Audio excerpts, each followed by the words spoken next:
বানাবো তার জন্য শুকনো কড়াইয়ে গোটা জিরে আর শুকনো লঙ্কা ফোড়ন দিয়ে ওটাকে গুঁড়ো করে নেব। তারপরে এই গুঁড়ো মশলাটা মাছের টকের মধ্যে দেবো। বানাবার জন্য কড়াইয়ে তেল গরম হতে দিয়েছি। এদিকে মাছগুলোতে হলুদ নুন মাখিয়ে রেখেছি, এগুলোকে ভালো করে ভেজে নেব। তারপরে মাছের টক বানাবো। আমি মাছগুলোকে লাল লাল করে ভেজে নিচ্ছি। মাছের টক বানাবার জন্য দেখুন মাছগুলোকে এমনি করে লাল লাল করে ভেজে নিয়েছি ভালো করে। কড়াইয়ে দিয়ে দিচ্ছি পাঁচফোড়ন, দিয়ে দিচ্ছি 4টে লঙ্কা, কাঁচা লঙ্কা দেওয়ার জন্য মাছের ভালো টেস্ট আসছে। টক বানাবার জন্য আমি তেঁতুলটাকে 1 ঘন্টা ভিজিয়ে রেখেছিলাম, নিয়ে তেঁতুলের পাল্পটা বের করে নিয়েছি। এবারে এটা আমি তেলের মধ্যে দেবো। এবারে তেঁতুলের জলটা দিয়ে দিচ্ছি। দেবো এতে আন্দাজ মতন লবণ,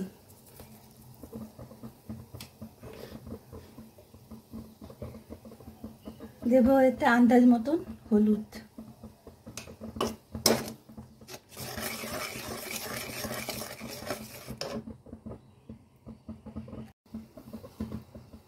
দেবো এতে 1 চামচ কাশ্মীরি লঙ্কা গুঁড়ো,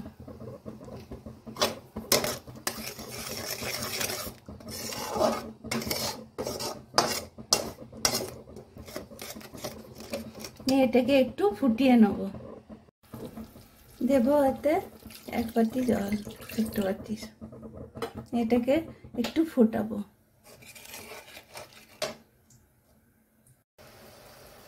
দেবো এতে 1 চামচ চিনি, চিনি মিষ্টি হলে তাহলে আরও টকটা ভাল লাগবে। টক ঝাল আর মিষ্টি যেন সমান হয়, তাহলে মাছের টকটা বেশ ভালো হয় খেতে।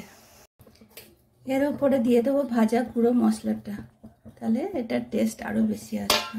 নিয়ে একটু আমি ফুটিয়ে তারপরে নামিয়ে দেবো। মাছের টকের রেসিপি একদম রেডি হয়ে গেছে, দেখতে দারুণ হয়েছে, খেতেও খুব ভালো হবে।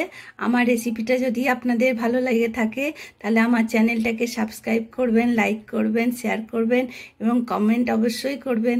আর পাশে থাকা বেল আইকনটা প্রেস করে দেবেন যাতে আমি ভিডিও ছাড়লেই আপনারা পেয়ে যান। তাহলে আজকের মতন রাখি, আপনারা ভালো থাকুন, সুস্থ থাকুন। ঠিক আছে, তাহলে বাই।